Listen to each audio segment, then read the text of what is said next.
topics you need and wellness tips you deserve, all straight from the doctors themselves. Maayong Adlaw, Cebu. I am your host, Aimee La Chica of City and Digital, together with the hospital at Maayo, and this is Maayong Adlaw Doc, where you can learn and get free topics and advice of different kinds of health conditions, health topics from the doctors here at Maayo. So, welcome to the second episode of Maayong Adlaw Doc. This is our second comeback episode. Hindi ba balik sa comeback, no? Because we had this show in 2018, we had to press pause, gamay na siya kayo, but now we are back for our second episode. And for our second episode, we will be joined by the doctors here at Maayo, and we will be talking about mga intriguing na topics sa medical or sa atoang healthcare topic this morning. But before we head over to our talk today, introduce to you our guest doctors. Watch this video about the hospital at Maayo, your hospital of choice here in Cebu.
So the hospital at Maayo is truly a home of diverse facilities to help patients receive healthcare solutions suited to their condition. And now for another informative topic for today's episode of Maayong Adlaw Doc, we will be talking about viral hepatitis. So without further ado, so hepatitis B, which is found in 1 out of 10 Filipinos, and hepatitis C, which is found in 1 out of 200 Filipinos. So now let me introduce to you our guest doctors for this episode. A prolific physician who specializes in the fields of gastroenterology as well as general and transplant hepatology, and holds extensive directorial and professor experiences in top local and international institutions, and also the Chief Operating Officer of the hospital at Maayo. Let us welcome Dr. Lawrence Chad Yu Liu. He will be joined by another gastroenterologist here at the hospital at Maayo, Dr. Herlin Dumagin. During her academic and professional engagements, she has received numerous awards for her work in nephrology and gastroenterology, as well as authored numerous publications which she was able to present in Barcelona, Spain, and accepted for presentation in Istanbul, Turkey. So Maayong Adlaw Doc, Maayong Adlaw Doc Liu and Dr. Lin, welcome back to the second episode of Maayong Adlaw Doc. Kumusta, how are we feeling this adlaw? Oh, this adlaw? Konyo? Maayo. Maayo, very good. I like the answer. How about you, Dr. Lin? How do you feel this adlaw? Maayo. So, Maayo. Now it's Maayo. But anyway, we'll be talking about viral hepatitis this episode. So ganina we off cam we were talking about hepatitis B because it's very common here in the Philippines. But we will inject hepatitis C also later. So before we head on to the questions, I have here one simple question. So how do you quickly differentiate the two most common types that cause long-term disease, hepatitis B and C? So very quickly lang, Dr. Lin, let's start with you. Actually, murag dili jud kayo ma-differentiate ang kaning viral Hep B versus Hep C, because both can cause cirrhosis, which is ang kanang pag-uwat-uwat sa atay, o liver cancer. How about you, Doctor?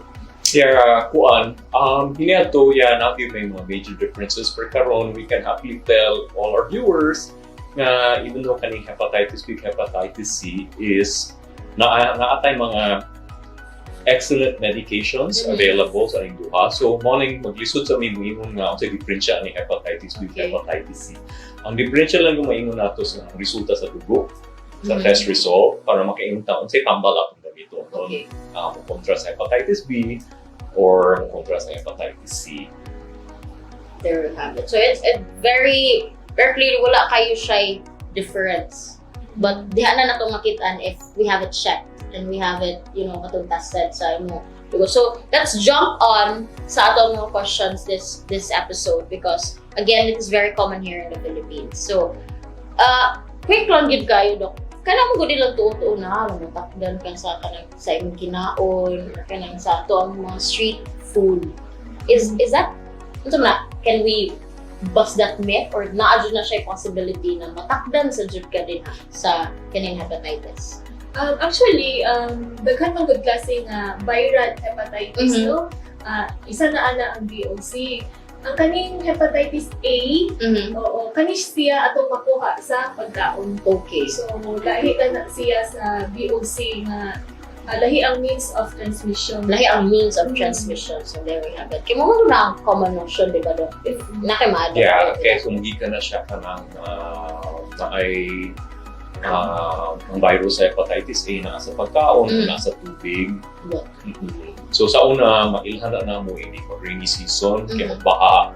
Basing ang kanang drinking water, na-contaminate siya sa kanang hugaw. So ang rason niya, although common po ng hepatitis A diri sa atua, dili kay siya imong labad sa ulo Okay. or sa laku nga problema. Kay tungod ining matakdang tag hepatitis A, walay mabilin ang virus atong lawas. So So wala siya mga tawag natong long-term effects. Okay.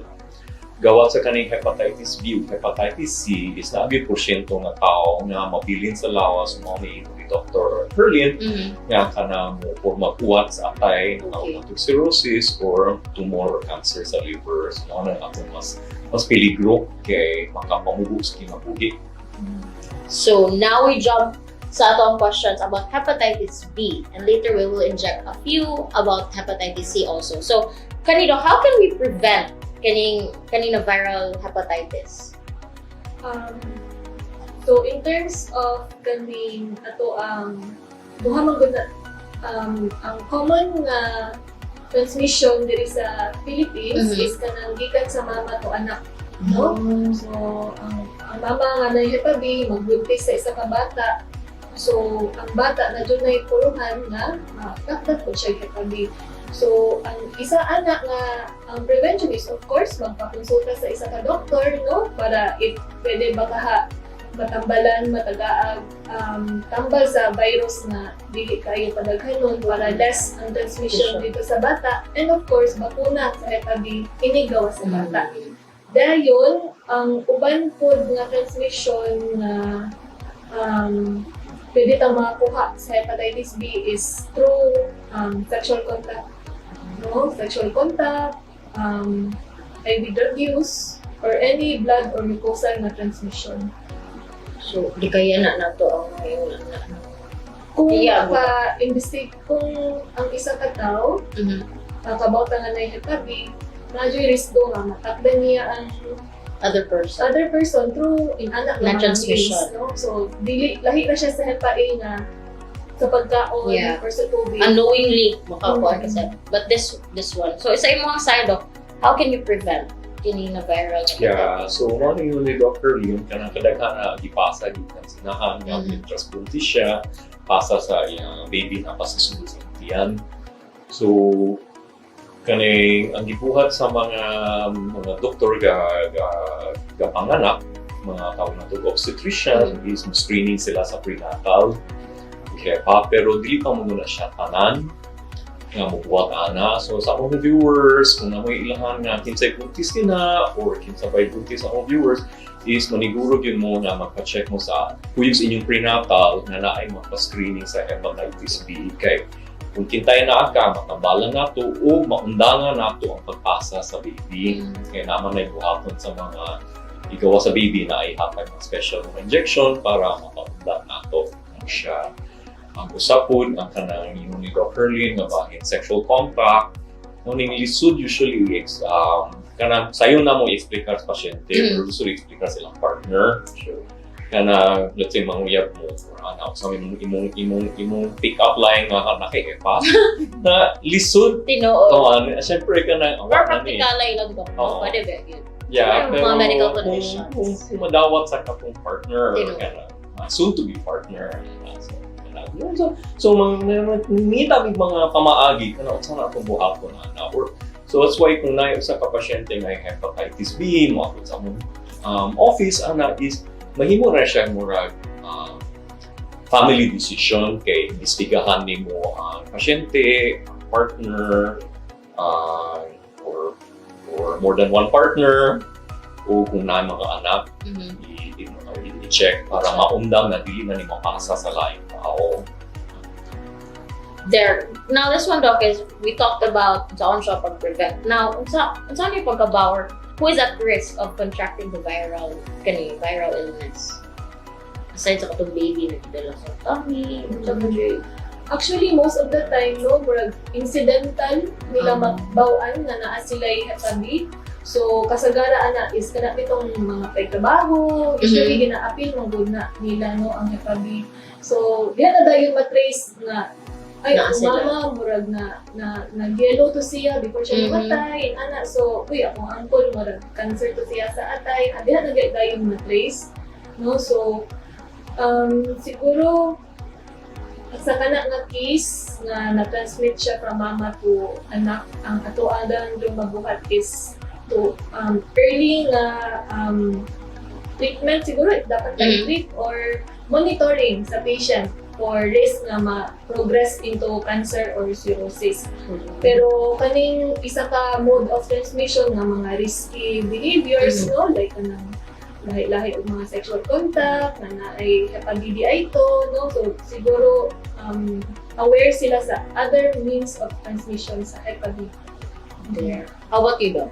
Kinikuan po, medyo mas palayo na ning risgo, no? Pero sa una, kanang wapat na tayo bawaan nga mapasa day sa dugo, kanang na hepatitis B. So, katong mga nakadawat ang dugo, giabunuhan ang dugo, niya sa una mga donors, maybe wala na screen. Taro, mga tining tag 1985 o pamanggutu, dili tanan, screen, mukha hepatitis B, so base mapasa. So, kung namoy kaila na bunuhan before 1985 is magpa-screen kay mao na tawag na high risk na group person no dili high risk na necessary high risk makatapos like double high risk na naa siya hepatitis B o kining nakagamit og mga contaminated needles dagong dili maingon nga necessarily nga kung wala gamit og drugs sa healthcare, let's say for example kanang eskwela o medical technology, nursing, maybe dentistry ang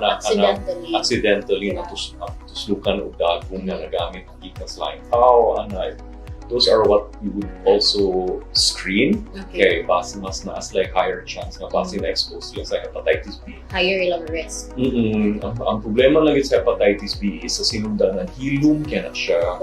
Wala kay symptoms. Okay, ma-feel. Yeah, that's why mo siya screening yun is dako kay tabang kaya maka-prevent yun kuan. Okay. Even though may imong pasyente nga 20% ra madaot ilang atay nga mag-uwa, to cirrhosis or matubuan o cancer, is di naman nato mailhan sa itsura sa tao kung na ba siya sa atong 20% or naa siya sa 80% na okay.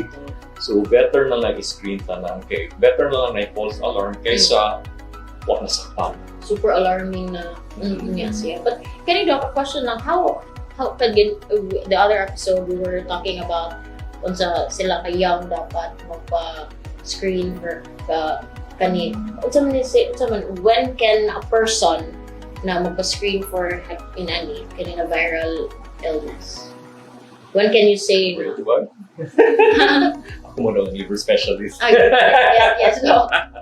Actually, walay cut-off sa age. Okay. And if I screen na lang yun ang sa iyang risk, let's say, kana wala na screen iyang inahan, or naas mga parenting ubay-ubay nga na ay sakit sa atay.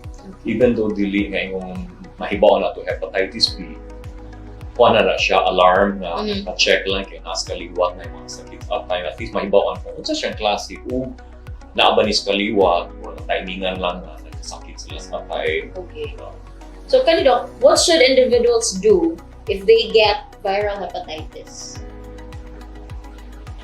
So, of course, no, ang tujud og doctor, although dili jud na sayo giingon no nga, uy, ikaw na kay hepa, na no kay especially if like jud ka kabaw na jud kay hepa, so kasagaran lisod jud na nila i-absorb, no? So, sa sama pag sa ingon ni Doc, usually usahay wala jud ginabati ang pasyente. So, it's better nga to start i-check kung kumusta ang status sa ilahang atay. So, natay mga certain blood test ana. Or, of course, tan-awon sa nato jud ang atay. So, pwede po ta magpa-ultrasound to know if ato ang status sa atay. And then, if need pa dato na tambalan. If needed na ang treatment. Sa mga side, Doc. Yeah. So actually, ang message ng sa viewers is kung kintay nakaibawa ka na nakay hepatitis B or nakakaila is ayaw ka uwaw mo konsulta kay usama mo na siya makakapugong na mungita o tabang is uwaw mahibawan sa tao. Pero ang akong ma-reassure sa mga pasyente is sa kadang mga tao na hepatitis B, dili mailhan sa itsura na kay hepa. So, gawas lang kung makimarites ka dahil sa imong mga kaila is walay maka-ingon, makahuna na kay hepa. So, naay confidentiality sa kuhan. Pero ang importante po na is kung nakay makauban sa balay, if you are intimate with someone, is kingan mahibawan po nila. So, a lot of times is padalo na ako ang partner sa office kay magstorya. Kay basin mas ganahan ang pasyente nga doktor na lang mag-istorya kaysa ang pasyente. Kasi nga ipapatana ang mga kauban sa balay dito sa katubag. So kami na lang ang neutral referee ba. Mag-istorya sila magikan po sa specialista sa mga kawat nila sa kaso. Pero importantly, karon na tayo mga tambal. So, dili maingon nga tanan na tao na hepatitis B kailangan tambalon nun. Pero may mga special test buhaton for at least may mga nato na unsay available, unsay top of the line available sa gawas, available nato diri at an affordable price. So, dili ko maingon nga alagi tambal pero mahal kaayo. Dili na nun na ang sitwasyon karon. It's not the case na there. Yes. So, there, Doc, will a person get the same disease even if he or she has previously been treated from it? Like, now siya chance ng body? Or... So, napa-SF-SF. Sige, Dr. Lane. So, sa Hep B, man good, warang mahog nga wa pa siya cure jud. Okay. No? So, more treatment lang siya. Pagpugong lang siya. Sa pag-progress into katong pagkuwan sa atay o into cirrhosis. Oo. So, there's a chance mo balik kung napaundang niya ang tambal. Iyang tambal. Okay. So it's why we always tell the patient, I had isa ka plano pang is pagtambal is sa karon maintenance siya long term hantod na ay makadiscover tambal na curative siya. Ang maintenance, ang pasabto na mas pasyente kay tungod bisag at humar sila sa tambal o wala o yun lang nila. Daghan na mas lagi pati kay namay usahay natin mga tambal na side effects. So mas natay kumpiyansa nga anak ko dibati. So that means gapadayon na tambal no? Kani siya, dili mo. Muna siya normal lang. Muna siya miracle drug kay well side effects pero maulay It's siya. helping you. Sa sulod. No? Quiet worker lang siya. Pero maintenance nga siya. Maintenance yun siya. So, no cure yet. Hopeful ko mata na naadyo mo abot in the future, but there's a treatment or there's a parang kaning maintenance sa pwede din mo mabuhat ng miracle workers or siya na ma-extend dumay ang, dili na ka ma-extend dugay mong life. Diba? Enjoy the beauty of life. Diba, Doc? For gadalas mga tao, actually, na mo, ang ilahang life expectancy is dili mo ilis. Sa kadaghan because naaslay tambal gitang kumar nga ang pugong para minus dako ang risko nga makuha sa atay o mag-cancer sa atay. Yeah, in relation sa game ni Dr. Liu regarding ato mabalik no, napay uban nga inactive carrier sila sa Hep B, unya ma-reactivate, meaning mura sila mahumaw ba. Okay. So naay mga certain conditions like siguro natakdan kay Hep C or nagsigig ka, grabe kay ka inom, no, alcohol or nakay mga tambal nga pampasuppress sa imong immune system. So pwede na sila ma-reactivate ang imuhang inactive ra unta na Hep B. So sa ino na mo, bisag let's say, ano mo pasyente, examine na mga laboratorium, means like dili sa takilan mo patambal ka. Pero dili ko ingon nga, tutog nga na lang ang pagkonsulta sa doktor is na ang follow-up kay hapon kay basi mo ilis ang sitwasyon ba. Let's say imong virus, like, dili ka natambalon kay dili siya active, so kanang natulog ra siya sa lawas, or maybe na ay sitwasyon nga niubos imong immune system, kaya nakadawat ka laing tambal, nga maubos, then basi mapukawan ang virus. Activate. So di na kinanato tambalon yun, pero basi di na nato maapas. Kay may untag wala na balik ang pasyente, wala na konsulta, ibalik nila kung na kaayo, grabe na kaayo ang sitwasyon na. So, di na tayo magkalisod ba na. So, if kung nakato na magiging sa doctor, i-follow up na lang yun. Di ba? Okay, natabangan naman mo, you're feeling better. So, tell the doctor na you're feeling better. Tanaw na to kung asan sa ta paingon, asan sa ta sunod, di ba? So, di ba, Doc? So, dapat din dapat muna yung tawag sa follow-up check-up. Diba? So, now we will talk about a bit lang sa hepatitis C. So, is it possible ba daw, Doc, na a person can get both Hep B and Hep C at the same time? Yeah, pwede siya, pero usually mas active ang usa sa tuha, no? Okay. Either mas active yung B or yung C. Pero dili may yung pod nga kinala magpuyog ang tuha. So, kadaghan sa atong mga cases diri sa Pilipinas is hepatitis C ra na walay B, no? So, 1 in 100 to akong kiko. Yeah, 1 in 100 Filipinos have hepatitis C. Same siya sa B, na hilom ra siya. Wala mahibawaan unless magpa-check. So, I think in answer to a similar question you had earlier, nga kinsa may akong investigahan na vaccine last like hepatitis C. So, kani mas laki ang iyang mga grupo nga na ano. Usually na-expose sa kanang dugo na hepatitis C. So, let's say naupunuhan ng dugo. So, at least there is ato as Pilipinas, may kainunta from 1995 onwards, ipang screen na ang mga donors. But before that, wala. Naay masikyan, kaya wala pang mag-screen. So, namin makadawat na nanay cancer sa liver or mag-uwat sila at ay kung nakadawat sa transfusion maybe in the 1980s or early 1990s, no? And then wala lang na follow-up tungod, wala pa magutay hibawaan na makapasa dahil ng sa infection like hepatitis C agi sa dugo. The other group ang among i-screen group are also those na nasuslukan og needle na possibly contaminated or tawag na shared needle na nagamit sa laing tao, gikan sa laing tao. So, check, no? Sa gawas pa na, gamit, let's say, cocaine, heroin, inject. Kuli sa tuwa na ay mga tambal, for example, inuso ko sa kapanahon na new pain, na pain reliever, na inject, na iuban ka na, let's say, bodybuilders na inject testosterone, ga-share sila ko sa kabutilya niya, parang tagong, let's say, tulog ka tao, ga-share kay makasave ba, no?